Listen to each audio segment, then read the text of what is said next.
Okay, yes, we are in vertical again. Cautionary note: I am not um, a qualified, educated. Well, I'm educated in the basics, rudimentary sense.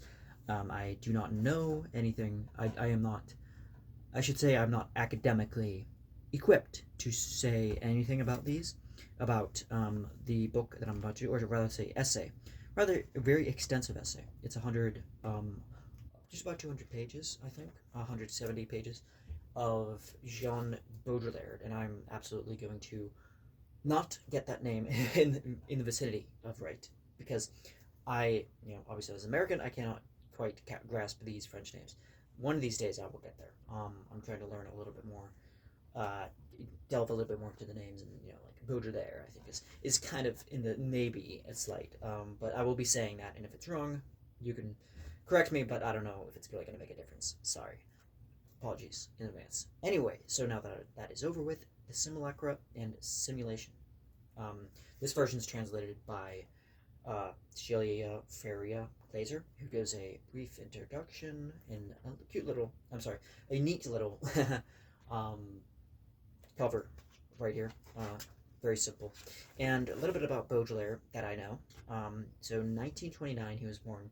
He's a part of a very vast school of, he was more so a cultural, um, a not critic. He wasn't just sitting there just kind of criticizing. Well, he was in criticizing, but he wasn't like a film critic. He wasn't this. He wasn't. He was a little bit adjacent to like literary criticism in the school. He knew of. I'm sure he knew of like Charles Saussure. I think is one of the prominent Swiss slash I think it was Swiss semioticians and all the people into literary semiotics and stuff. He knew, I believe, met or went to kind of cooperate with what's his name? Roland Barthes, who I just read recently. I've read Mythologies by him. Really good stuff. And his little essay on, I believe, wrestling being kind of a heightened, kind of similar, which kind of reminded me of what Baudelaire talks about.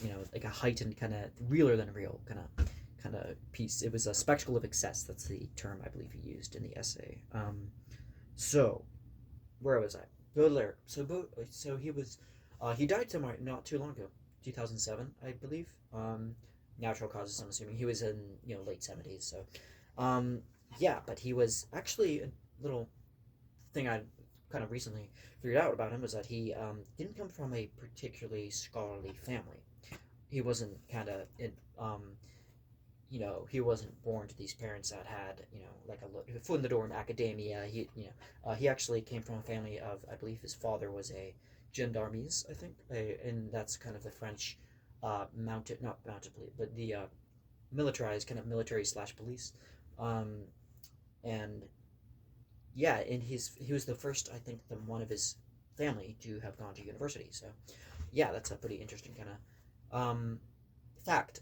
But yeah, so yeah, Baudelaire kind of went to Sorbonne, I believe, and was very interested in of the kind of the culture, the rising tides of culture he was into.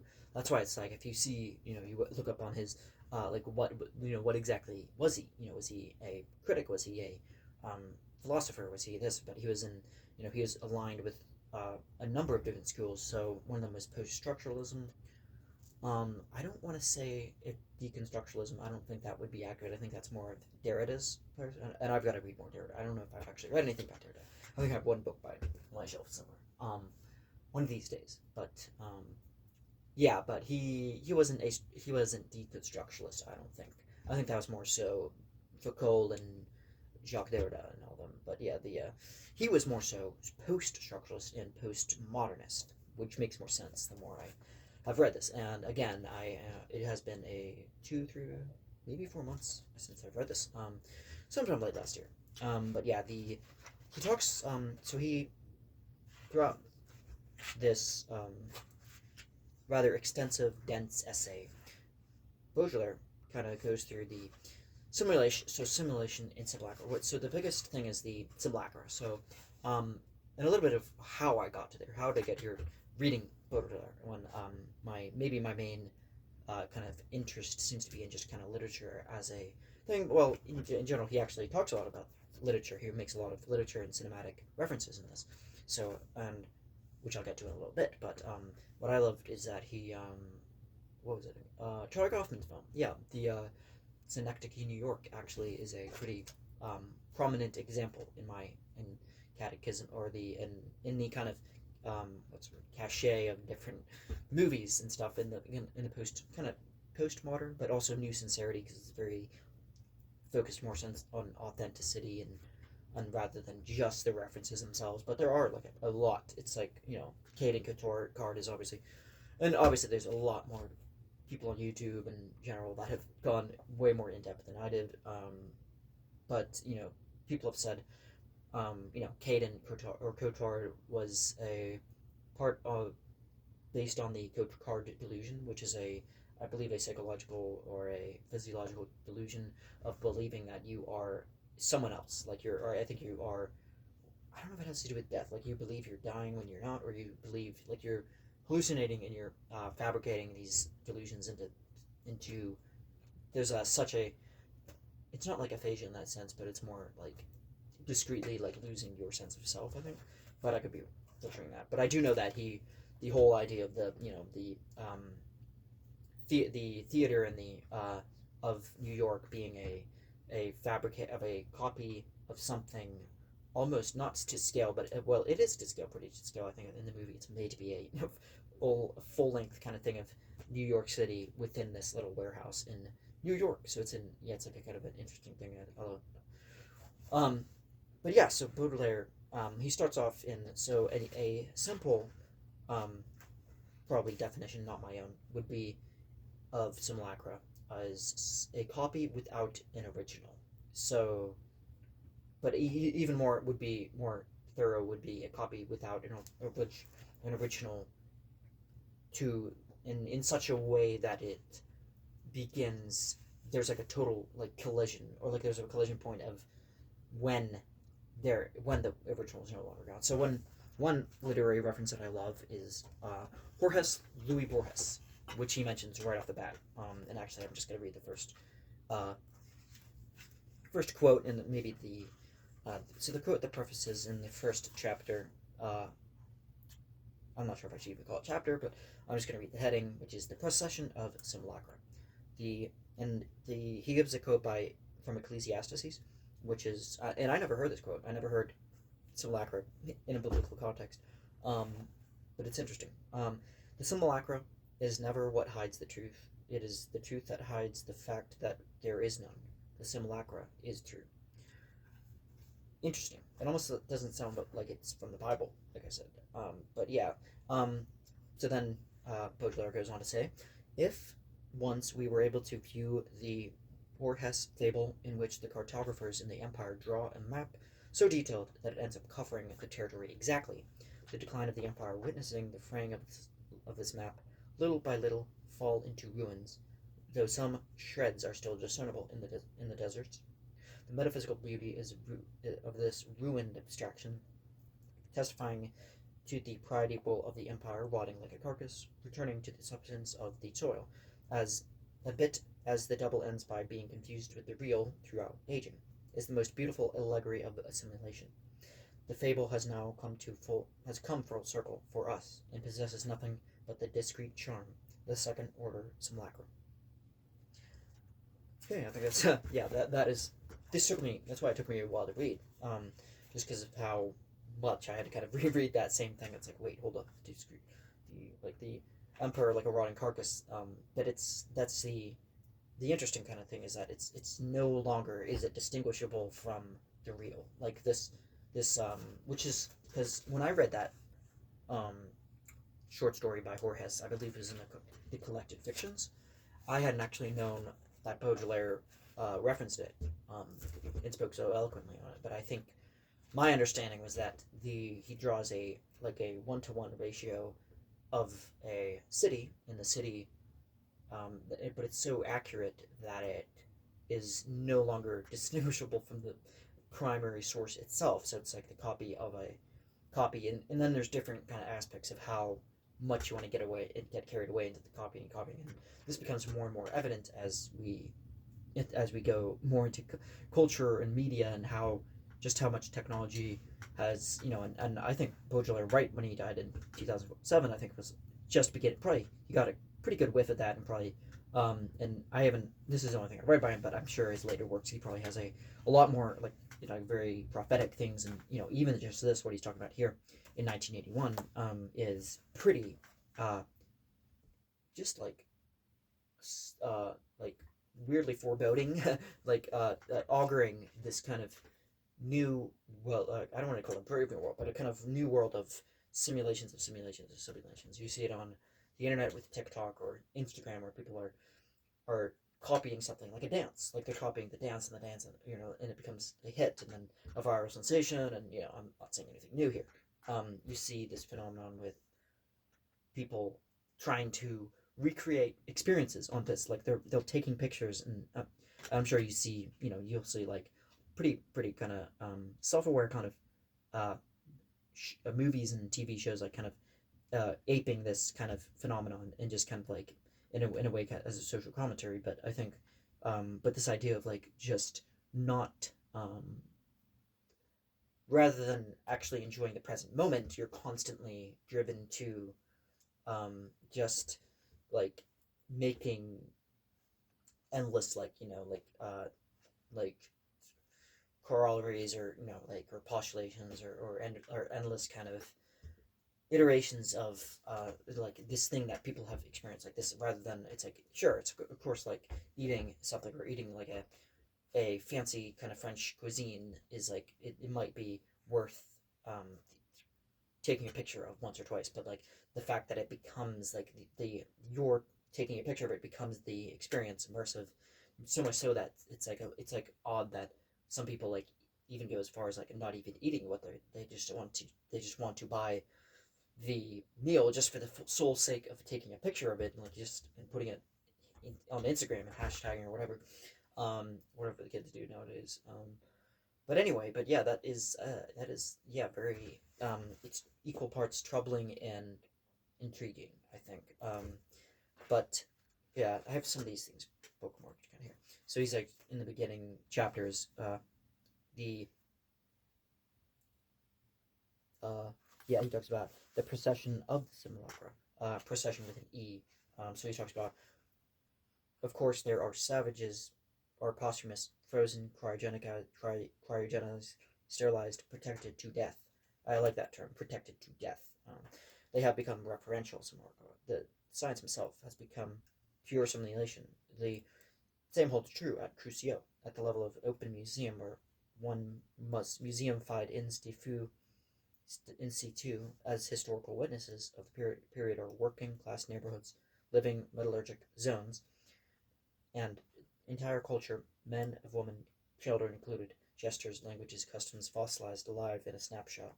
The museum instead becomes circumscribed by a geometric site, and everywhere now like the dimensions of light. There's a anyway, but it's like kind of losing sight of a kind of an objective standpoint, right?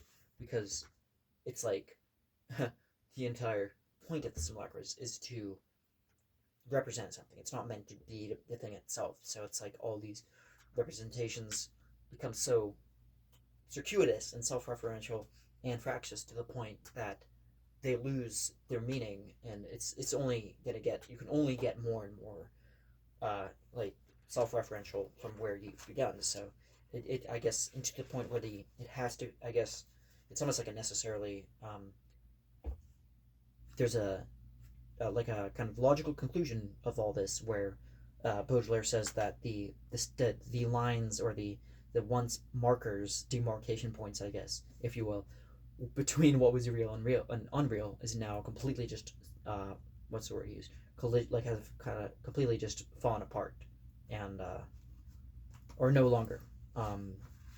So at that point, it's like like the map that you've drawn, the 1-to-1 ratio of this map has now become so people have tried and have labored and made sure that it's so minute and so detailed. So, and this is what you see with AI too. It's like the same thing. It's like it's only getting worse. Like artificial intelligence, not just in the Alan Turing test of like that was back in what 60s I think, but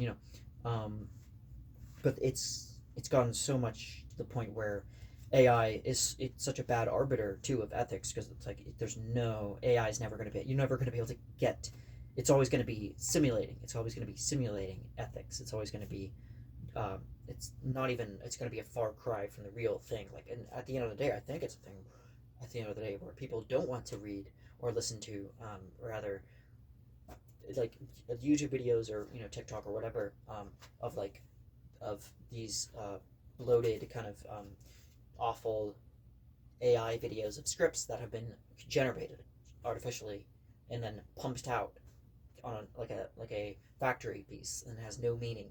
People, like, nobody wants to see a fake Keanu Reeves. People just want to see the real thing. Like, people just don't. It's become so, and that's weirdly ironic that Keanu Reeves is such a weird kind of figure of like, oh, he's such a white knight of Hollywood. He's such a nice guy, and he probably is. He seems like a cool guy, whatever. But I mean, it's weird that in the Matrix, I forgot to mention that the Matrix and Baudrillard.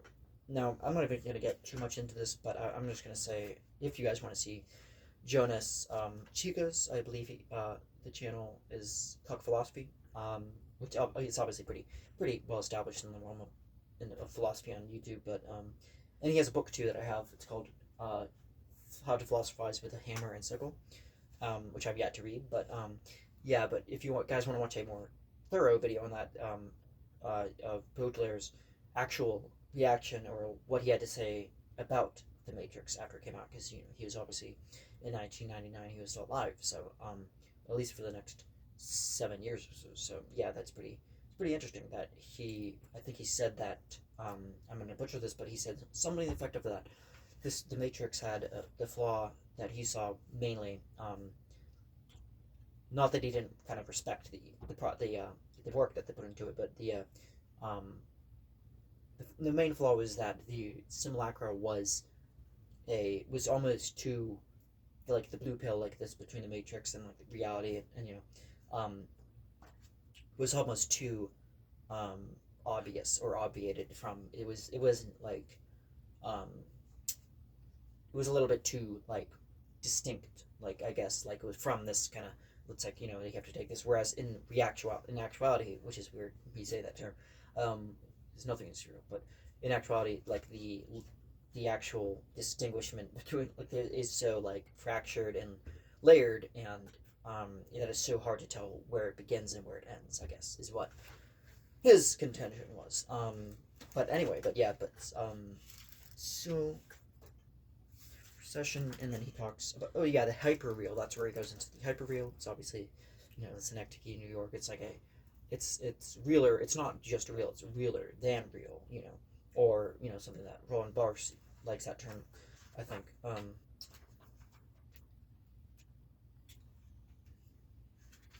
So then he talks about the interesting thing that there's like when he talks about TV in the 70s and 80s, more particularly the 70s, but he talks about the Loud family. Yes, spelled Loud, which I only heard through this, but he talks about the Louds where it was the TV show that was a reality TV show. So, but he was talking about how kind of misleading these terms are. Like, you have to learn the lingo, the language, like the semantics of it. Like, people are pushing forth. It's like, yeah, it's reality TV, sure, but it's like still a far cry. It's scarcely a stone throw. But what I like what he says about it right here is something else in regards to the Louds. You no longer watch TV; it is TV that watches you. So there's that kind of subject-object kind of distortion, I guess. Or again, you're listening to Don't Panic, and it's Don't Panic that is listening to you. Switch from the panoptic mechanism. So panoptic, it's one thing I actually recognize is Derrida, I think, wait, no. Well, Foucault, maybe both of them. But yeah, Foucault definitely talked about, one of his early essays, I think, was on the panopticon famously enough, William Bentham, or sorry, was it Bentham? No, it wasn't William Bentham. It was Bentham, but not something Bentham. Was it James Bentham? John Bentham? I can't remember the first name. It was Bentham, the early proponent of utilitarianism. So this idea of the panopticon is like a perfect model of surveillance, let's say for a prison, and the prison has you can see other people through with through the surveillance technology, or rather um, some kind of device or means of it, because this was back in the 1700s, early 1800s, and he's speaking of this kind of perfect kind of combination of being able to see others perfectly, and not have other people see you. So that kind of, again, that dialectic. So the panoptic um, mechanism of surveillance, due to a system of deterrence, to which the distinction between the passive and the action is abolished. There is no longer any imperative to submission of the model. You are the model. So yeah, here into the hyperreal. He's talking the Loud family, and how performative. Even and I saw like a few clips just out of curiosity, and I couldn't really find much on YouTube. But I think like maybe you go to archive websites, maybe. But yeah, I think like I saw like clips and stuff, and it seemed like even for the the 80s, like well, or say I should say especially in the 80s, it was like I think there wasn't quite that performative aspect that you see maybe in the 90s with like real life or the MTV kind of the whole like preponderance of different things that they produced, and they had to keep up the ante of endlessly generating this stuff, obviously to appeal to young people's attention spans, and obviously it's getting worse and worse, and they're different in that respect. But yeah, the talks about the Louds. It's that the TV is true, and it is that the TV renders true. Truth is that is no longer the reflexive truth of the mirror, nor the perspectival truth of the panoptic system, and that of the gaze. And the gaze, again, that is sorry. And I don't know much about the gaze on beyond like a one kind of lecture. I think I listened maybe not too long ago, but it was like maybe last year.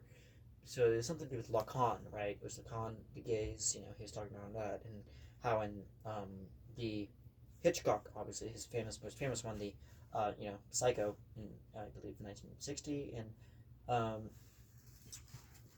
the gaze that Anthony Perkins, I believe at Norman Bates, the character, um, gives is like enough that it holds like a complete like an unknowing kind of thing. Like it's like that subject object kind of dilemma is like this. The gaze is like it could be the male gaze and the male gaze, and obviously Jean-Paul Sartre and Simone de Beauvoir talked about that as well.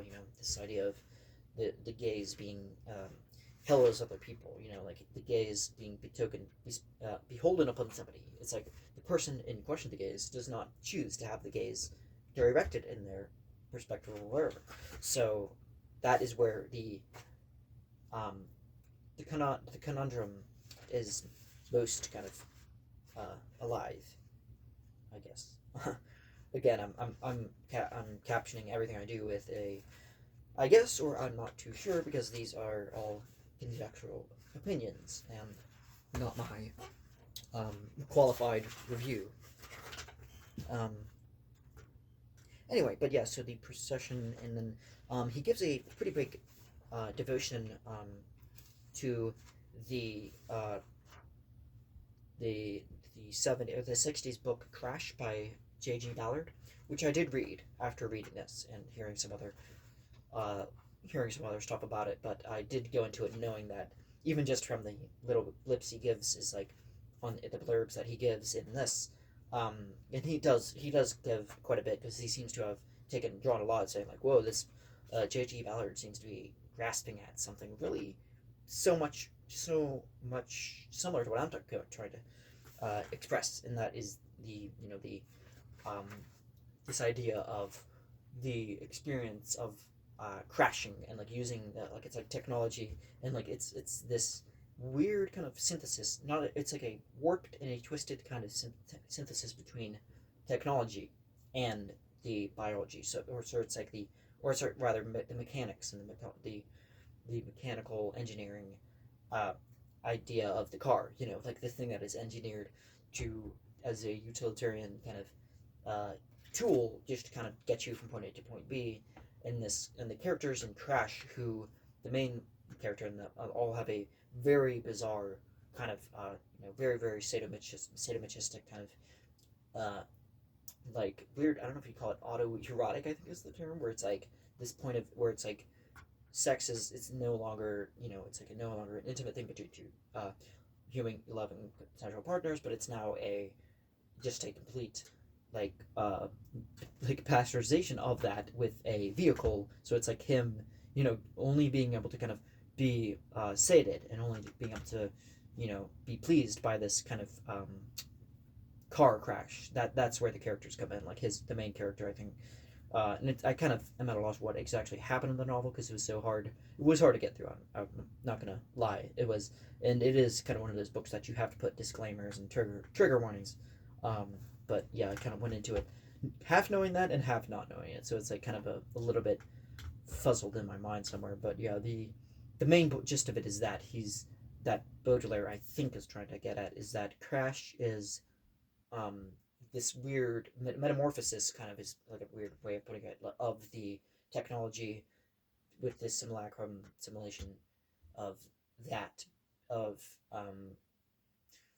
to the point where that is the like it is so indistinguishable from the real thing that is in the idea that too that is right off the beginning of the novel. I think that the narrator, who's the main character, first person, um, talks about the dream fantasy that he has always had of crashing in a car with a beautiful woman, just like in the time or in the way that not Audrey Hepburn, um, but maybe like Albert Camus or celebrities that died in car crashes, like can't remember. It wasn't Audrey. It wasn't Audrey Hepburn obviously didn't die in a car, but I'm talking about different.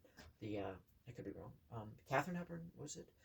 One of the things. So it's like, in a sense, it's like a weird kind of honor. Like it's this weird kind of thing of like the it's like, it has to be the most perverse and the most kind of outlandish version of that. So it's like that's where that becomes the starts to like get in touch, out of touch with reality, and becomes its own reality. Is what I think is it.